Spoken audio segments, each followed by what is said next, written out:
हाँ जी। Hello student, good morning, नमस्कार। हाँ जी, पुनः स्वागत करता हूँ आपका इस श्री अग्रसेन बालिका सीनियर सेकेंडरी स्कूल के ऑनलाइन प्लेटफॉर्म पर।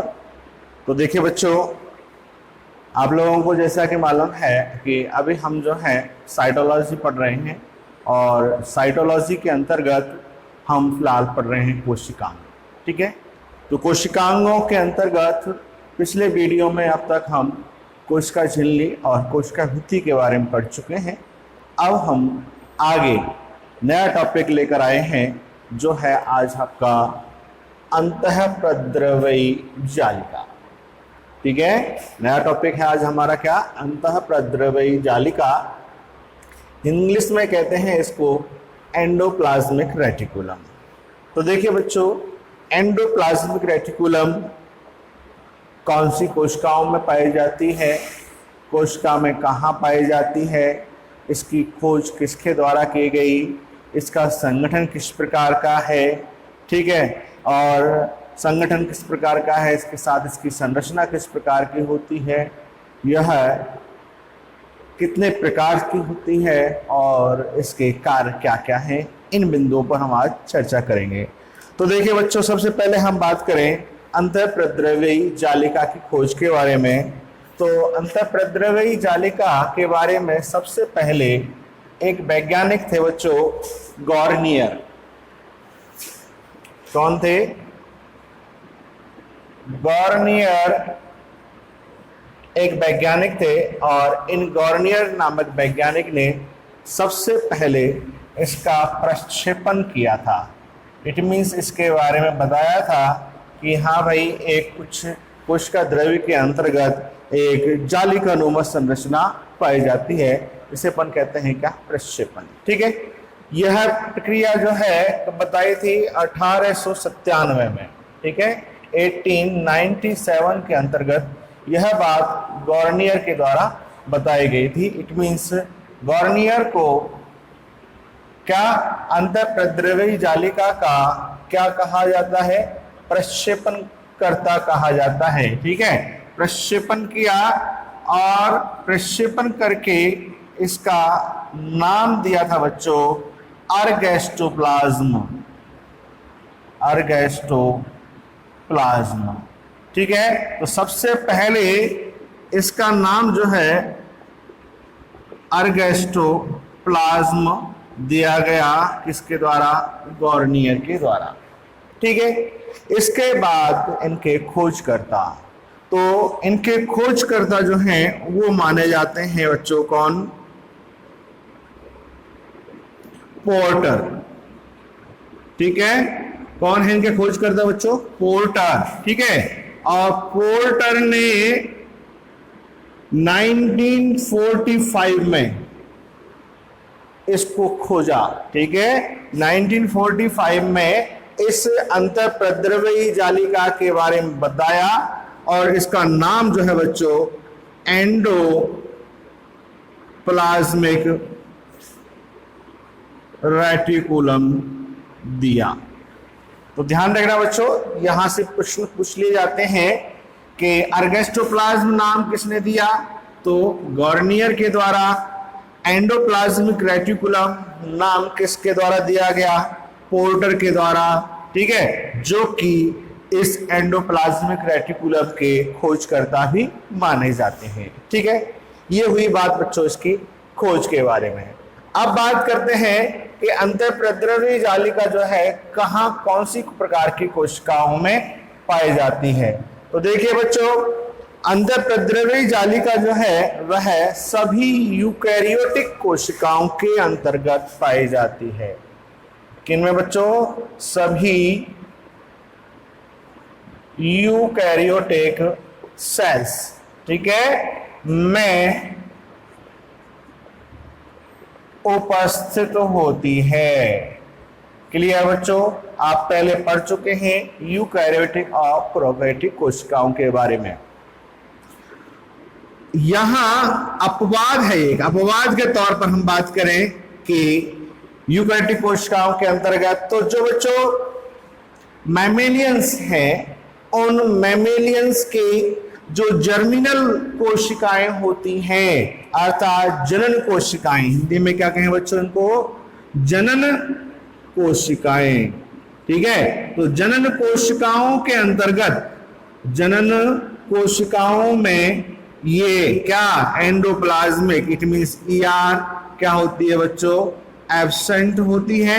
इसके अलावा जो स्तनधारी होते हैं, it means mammalian, it means हम, इट मींस मनुष्य जाति जो है, या मनुष्य के साथ साथ जो अन्य स्तनधारी हैं, उनकी जो आरबीसीज होती हैं बच्चों, उन आरबीसीज के अंतर्गत ईआर क्या होती है बच्चों, एब्सेंट होती है। बोलो क्लियर? तो बात समझ में आ गई होगी कि अंतःप्रद्रव्यी जालिका जो है वह क्या सभी प्रकार की यूकैरियोटिक कोशिकाओं के अंतर्गत उपस्थित होती है, और केवल जो है कुछ क्या जो जर्मिनल कोशिकाओं के अंतर्गत अनुपस्थित होती है, तथा स्तनधारी की आरबीसीज के अंतर्गत यह अनुपस्थित होती है। इसके अलावा प्रोकैरियोटिक कोशिकाओं के अंतर्गत तो यह क्या है, नहीं पाई जाती, अर्थात अनुपस्थित होती ही है। ठीक है, तो ये हुई इसकी उपस्थिति के बारे में बात। अब देखिए बच्चों आगे चलते हैं। आगे बात है इसका संगठन। ठीक है, तो इसका संगठन क्या है बच्चों? अंतःप्रद्रव्यी जालिका किससे मिलकर बनी हुई होती है? तो देखो बच्चों, जैसा कि हमने कोशिका झिल्ली के जब हमने संरचना पढ़ी थी, तो कोशिका झिल्ली की संरचना को पढ़ते वक्त हमने आपको मॉडल्स बताए थे, और उसमें एक बताया था इकाई कला मॉडल। ठीक है, जो कि रॉबर्टसन के द्वारा दिया गया। तो उस रॉबर्टसन के द्वारा दिया गया सिद्धांत क्या कहता है कि कोशिका झिल्ली के साथ साथ कोशिका के जो कोशिकांग हैं, उनकी जो आवरण होता है, उनकी भी जो झिल्ली होती है, उसकी भी संरचना संगठन क्या है, कोशिका झिल्ली के समान ही होती है। इट मीन्स अपन ये कह सकते हैं कि इसका संगठन जो है, इट मीन्स अंतःप्रद्रव्यी जालिका का जो संगठन है वह लगभग किसके, कोशिका झिल्ली के समान ही होता है, जिसमें आपको मैं यहां बता देता हूं कि लगभग 30 से 50% 30 से 50% तो इसमें क्या पाई जाती है बच्चों, लिपिड्स पाए जाते हैं।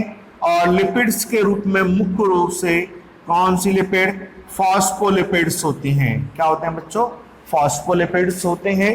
और नेक्स्ट जो है लगभग इसके अंतर्गत 60% क्या पाई जाती है, प्रोटीन पाई जाती है।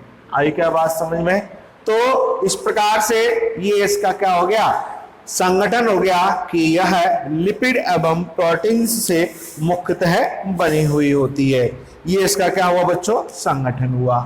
अब देखिए बच्चों आगे चलते हैं टॉपिक इसमें अगला लेकर, संरचना, इट मींस स्ट्रक्चर। स्ट्रक्चर संरचना, तो संरचना किसकी, अंतःप्रद्रव्यी जालिका की। तो देखिए बच्चों अंतःप्रद्रव्यी जालिका की संरचना को हम समझेंगे यहां पर इस डायग्राम्स के माध्यम से। देखिए बच्चों अंतःप्रद्रव्यी जालिका के बारे में बताया गया कि अंतःप्रद्रव्यी जालिका जो है वह कोशिका के अंदर, कहां, कोशिका के अंदर कहां पाई जाती है बच्चों, केंद्रक, जो उसका केंद्रक होता है उस केंद्रक से जुड़ी हुई। ठीक है, तो केंद्रक से एवं केंद्रक एवं कोशिका झिल्ली के मध्य पाए जाने वाली एक जालिकावत संरचना होती है। क्या, अंतःप्रद्रव्यी जालिका के बारे में क्या बताया गया है कि अंतःप्रद्रव्यी जालिका जो है बच्चों यह कोशिका के अंदर केंद्रक और कोशिका झिल्ली के बीच एक जालिकावत संरचना होती है, जो कि अंदर की ओर केंद्रक झिल्ली से, इधर बाहर की ओर कोशिका झिल्ली से संबंधित अर्थात जुड़ी हुई होती है। ध्यान रखना बच्चों इस बात को क्या कि इधर तो केंद्रक की केंद्रक झिल्ली से जुड़ी हुई होती है और इधर कोशिका की कोशिका झिल्ली से जुड़ी होती है, अर्थात केंद्रक और कोशिका झिल्ली के बीच पाए जाने वाला एक क्या होता है, जालनुमा संरचना होता है, एक नलिकावत जाल के रूप में। इस प्रकार से ये अंतःप्रद्रव्यी जालिका पाई जाती है।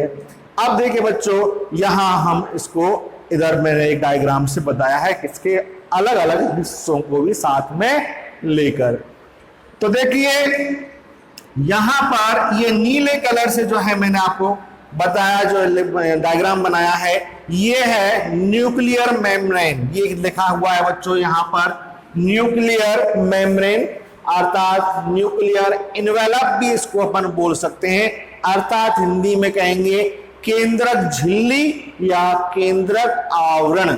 आई क्या बात समझ में? और जैसा कि अपन को मालूम होना चाहिए कि केंद्रक झिल्ली या केंद्रक जो आवरण है वह दोहरी मेम परत के द्वारा, अर्थात दोहरी झिल्ली के द्वारा निर्मित होता है। तो यहां लिखा हुआ है इनर मेम्ब्रेन और इधर लिखा हुआ है आउटर मेम्ब्रेन, अर्थात आंतरिक झिल्ली और बाहरी झिल्ली। तो दो झिल्लियों से बना हुआ आवरण होता है किसका? केंद्रक का, अर्थात केंद्रक झिल्ली दोहरी आवृत होती है। ठीक है, तो ये है आपके क्या न्यूक्लियस, और ये न्यूक्लियस की क्या झिल्लियां, अर्थात उसका आवरण।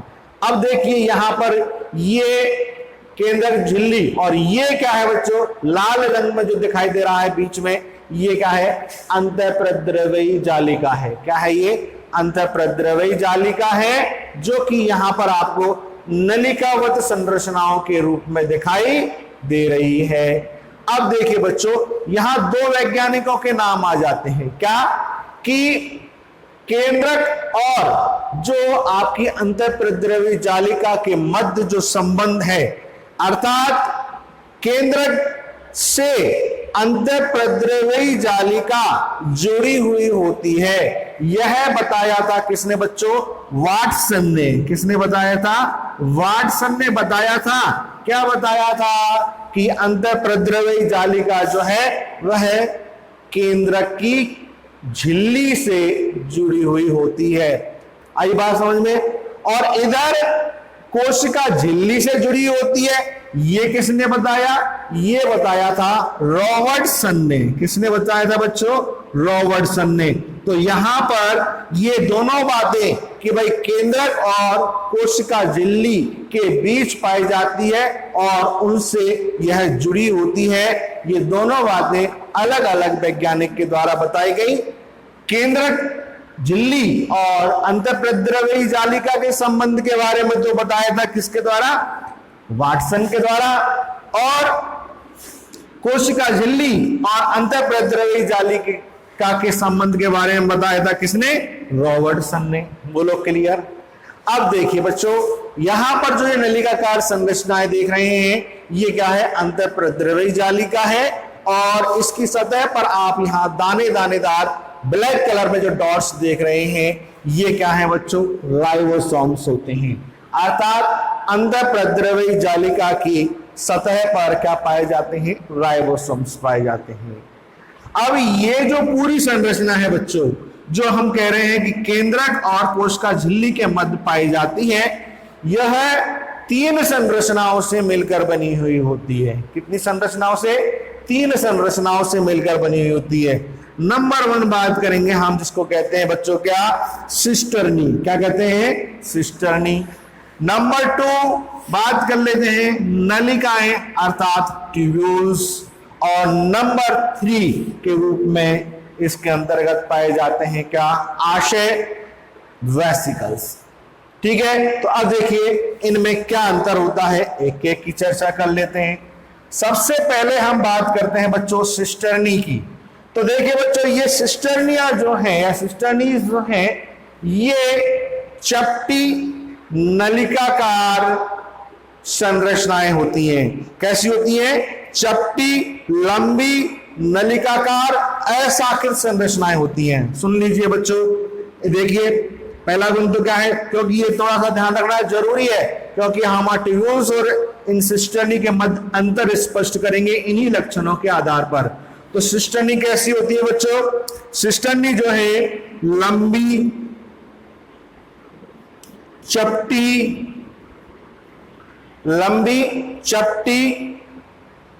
नलिकाकार, या यही लिख देता हूं, चपटी नलिकाकार, अशाखित होती हैं। कैसी होती है बच्चों? अशाखित होती हैं। ठीक है। जबकि जो हमारे ट्यूब्यूल्स हैं, नलिकाएं हैं, ये चपटी नहीं होती हैं। कैसी नहीं होती है? ये चपटी नहीं होती है, अर्थात ये बेलनाकार होती हैं। कैसी होती है बच्चों? बेलनाकार। ठीक है। और शाखित होती है। कैसी होती है? बेलनाकार, लंबी और शाखित संरचनाएं होती है, जो कि आप इन दोनों डायग्राम्स के अंतर्गत देख सकते हैं। क्या कि यहां पर ये जो सिस्टर्नी दिखाई दे रही है, ये क्या है? एक ही नलिकाकार संरचना के रूप में होती है, और ये कैसी होती है? चपटी होती है। इनमें कोई शाखा आपको दिखाई नहीं दे रही होगी। जबकि यहां हम देख रहे हैं कि इसके अंतर्गत क्या है? शाखाएं निकल रही हैं। इट मींस ये कैसी होती है? शाखित होती हैं। ठीक है। तो मैंने यहां इन दोनों में अंतर आपको स्पष्ट कर दिया है कि सिस्टर्नी और नलिकाओं में अंतर क्या होता है सर। तो दोबारा सुन लीजिए, सिस्टर्नी जो है वे लंबी, चपटी, ठीक है, और अशाखित संरचनाएं होती हैं, तथा इसकी सतह पर राइबोसोम उपस्थित होते हैं बच्चों। क्या पाए जाते हैं बच्चों? राइबोसोम उपस्थित होते हैं। जबकि जो हमारी नलिकाएं पाई जा रही हैं, इसकी सतह पर राइबोसोम जो है वो अनुपस्थित होते हैं। इट मींस एब्सेंट होते हैं। क्लियर? तो ये दोनों में इसकी जो एंडोप्लाज्मिक रेटिकुलम की उपसंरचनाएं हैं, उनमें क्या हो गया? अंतर क्लियर हो गया। इसके बाद तीसरी संरचना के रूप में पाई जाती है इसमें क्या? आशय। It means vesicles. तो वेसिकल्स जो है ये एक छोटी गुब्बारे नुमा या पुटिका नुमा संरचनाएं होती हैं, जो कि कहां? कोशिका के कोशिका द्रव्य में फैली हुई पाई जाती हैं, जिनका निर्माण हमारी इस अंतःप्रद्रव्यी जालिका के द्वारा ही होता है। मुख्यतः ये आशय उन कोशिकाओं के अंतर्गत ज्यादा पाई जाती हैं जिनके अंतर्गत लिपिड संश्लेषण ज्यादा होता है, या कुछ जो पादप कोशिकाएं होती हैं। ठीक है। तो इस प्रकार से ये तीन संरचनाएं हो गई, सिस्टर्नी, नलिकाएं इट मींस ट्यूब्यूल्स, और आशय। ठीक है। अब देखिए बच्चों, ये इसकी संरचना उपसंरचना हो गई। इसके बाद हम बात करते हैं अंतःप्रद्रव्यी जालिका के प्रकार। तो देखिए प्रकार जो है बच्चों यहां पर निर्धारित किए गए हैं इन राइबोसोम की उपस्थिति एवं अनुपस्थिति के आधार पर। ठीक है। तो देखिए बच्चों, राइबोसोम की उपस्थिति एवं अनुपस्थिति के आधार पर अंतःप्रद्रव्यी जालिका के दो प्रकार हैं। कितने प्रकार हैं बच्चों? दो प्रकार बताए गए हैं। नंबर 1 बात करें तो हम वह कहलाती है आपकी खुरदरी अंतः प्रद्रव्यी जालिका। इसको हम इंग्लिश में कहते हैं rough endoplasmic reticulum, it means RER। और दूसरी है बच्चों आपके चिकनी अंतः प्रद्रव्यी जालिका। ठीक है, जिसे हम इंग्लिश में कहते हैं स्मूथ एंडोप्लाज्मिक रेटिकुलम, जिसे हम शॉर्ट में कह देते हैं SER। तो देखिए बच्चों, अब हम यहां पर इनको किस नाम से जानेंगे? RER और SER। तो RER और SER में अंतर क्या है ये सुन लीजिए। तो जैसा कि मैंने कहा कि राइबोसोम की उपस्थिति एवं अनुपस्थिति के आधार पर इन्हें दो प्रकार का बताया गया है। तो जिन अंतःप्रद्रवी जालिका की सतह पर राइबोसोम उपस्थित होते हैं अर्थात पाए जाते हैं, उन्हें तो क्या कहा जाता है, खुरदरी अंतःप्रद्रवी जालिका। और जिनकी सतह पर राइबोसोम नहीं पाया जाता है अर्थात अनुपस्थित होते हैं, उन अंतःप्रद्रवी जालिकों को हम कहते हैं SER, इट मीन्स चिकनी अंतःप्रद्रवी जालिका। ठीक है, तो ये तो इसका एक संरचनात्मक अंतर हो गया कि भाई इसकी संरचना के आधार पर इनमें क्या अंतर है कि RER इट मीन्स राइबोसोम पाया जाता है, खुरदरी अंतःप्रद्रवी जालिका होगी, और जिस पर नहीं पाया जाता है राइबोसोम वो क्या हो गई, चिकनी अंतःप्रद्रवी जालिका हो गई। अब देखिए इसके अलावा और क्या अंतर है इनमें। देखिए बच्चों, जो खुरदरी अंतःप्रद्रवी जालिका होती है यह प्रोटीन संश्लेषण स्थल प्रदान करती है। इट मीन्स RER जो है ये किस में भाग लेती है बच्चों, प्रोटीन संश्लेषण में भाग लेती है। आई क्या बात समझ में। जबकि जो SER है यह ग्लाइकोजन व लिपिड संश्लेषण में भाग लेती है। आई क्या बात समझ में, किसमें, ग्लाइकोजन व लिपिड संश्लेषण में भाग लेती है। तो अपन ये कह सकते हैं कि RER की सतह पर तो क्या होता है, प्रोटीन संश्लेषण, और जो SER होती है ये क्या करती है, ग्लाइकोजन व लिपिड संश्लेषण का कार्य करती है। इसके अलावा एक अंतर और है बच्चों, एक ग्लाइकोप्रोटीन होती है। क्या होती है, एक ग्लाइकोप्रोटीन जिसे अपन कहते हैं राइबोफ्लेविन। ठीक है, ये ग्लाइकोप्रोटीन होती है जिसे अपन क्या कहते हैं, राइबोफ्लेविन कहते हैं। तो ये जो राइबोफ्लेविन है बच्चों ये हमारे RER पर तो उपस्थित होती है। इट मीन्स यहां लिख देंगे अंदर में कि राइबोफ्लेविन, ठीक है, और कोष्ठक में लिख देंगे क्या है, एक ग्लाइकोप्रोटीन है बच्चों। तो ये तो क्या है, इसमें पाई जाती है, प्रेजेंट होती है, उपस्थित होती है, कौन किस पर, RER पर। जबकि SER पर राइबोफ्लेविन जो है ये अनुपस्थित होती है। राइबोफ्लेविन जो है वो क्या होती है बच्चों, एब्सेंट होती है।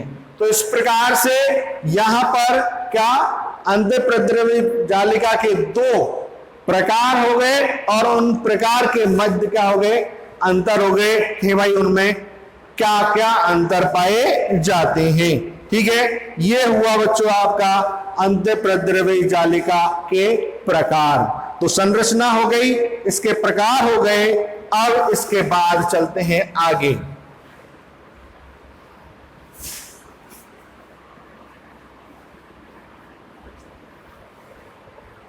आगे टॉपिक आता है बच्चों आपका अंतःप्रद्रवी जालिका के कार्य। तो देखिए चर्चा करते हैं ER अर्थात अंतःप्रद्रवी जालिका के कार्य। तो एक एक करके हम कुछ कार्यों को यहां पर चर्चा करते हैं। तो जैसा कि अभी हमने यहां देखा था कि RER क्या कर रही थी, प्रोटीन संश्लेषण कर रही थी। तो पहला कार्य अपन यहां लिख देंगे क्या, कि पहला कार्य क्या हो गया, ER का प्रोटीन संश्लेषण। दूसरा हमने लिखा था क्या कि ग्लाइकोजन और लिपिड संश्लेषण होता है। तो दूसरा कार्य अपन लिख देंगे क्या बच्चों यहां पर, लिपिड संश्लेषण। इसके अलावा अगला कार्य देखिए, यांत्रिक सहारा प्रदान करती है। आपको बताया था कि केंद्रक और कोशिका झिल्ली के मध्य पाई जाती है। इट मीन्स यह इस कोशिका का एक निश्चित आकार बनाए रखने में क्या करती है, सहयोग करती है। तो यहां लिख सकते हैं क्या, कोशिका को यांत्रिक सहारा प्रदान करना। ठीक है बच्चों, नेक्स्ट अपन कार्य देखते हैं यहां पर कि जो हमारी ये अंतःप्रद्रव्यी जालिका होती है, यह कोशिका के अंदर पदार्थों के परिवहन में क्या करती है, सहयोग करती है। इट मीन्स अंतराकोशिकीय परिवहन करती है, अंतराकोशिकीय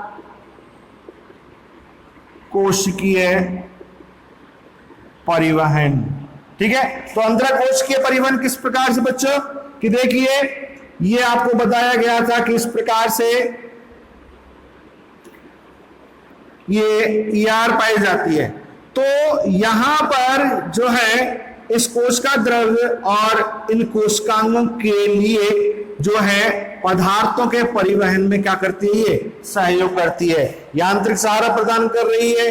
क्या कर रही है, अंतराकोशिकीय पदार्थों का परिवहन कर रही है, अर्थात कोशिका के कोशिका द्रव्य में भी पदार्थों के परिवहन में क्या करती है, सहयोग करती है, तथा एक कोशिका से दूसरी कोशिका को भी पदार्थों के परिवहन में क्या करती है, सहयोग करती है। इट मीन्स क्या हो गया, नेक्स्ट कार्य अंतःकोशिकीय, अंतःकोशिकीय परिवहन होता है। अर्थात इस अंतःप्रद्रव्यी जालिका के द्वारा इस एक कोशिका से दूसरी कोशिका को भी पदार्थों का क्या कहता है, परिवहन किया जाता है। इट मीन्स क्या हो गया, अंतःकोशिकीय परिवहन हो गया। इसके बाद अगला कार्य है इसका निरावृषीकरण। निरावृषीकरण, तो देखिए जो निरावृषीकरण को इंग्लिश में कहते हैं अपन डिटॉक्सिफिकेशन। क्या कहते हैं, डिटॉक्सिफिकेशन। तो डिटॉक्सिफिकेशन से क्या अभिप्राय है कि कोशिका के कोशिका द्रव के अंतर्गत जो टॉक्सिक इफेक्ट होते हैं उनको क्या करती है, उसके प्रभाव को कम करने में सहयोग करती है। क्या, कुछ जो जहरीले पदार्थ, उत्सर्जित पदार्थों का निर्माण हो जाता है तो उनका क्या करती है, उनके प्रभाव को कम करने में योगदान करती है, या उनका प्रभाव को क्या करती है, कम करती है। इट मीन्स निरावशीकरण करती है, डिटॉक्सिफिकेशन करती है। आई क्या बात समझ में। इसके अलावा और जो है इसका वह कार्य एक और बता देता हूं आपको, ग्लाइकोजन उपापचयन किया जाता है। क्या होता है बच्चों, ग्लाइकोजन उपापचयन। ठीक है, तो ग्लाइकोजन उपापचयन भी इस अंतःप्रद्रव्य जालिका के सहयोग से किया जाता है। तो इस प्रकार से बच्चों ये यहां पर क्या ER के कार्य हो गए। एक बार दोबारा सुन लीजिए, जो रफ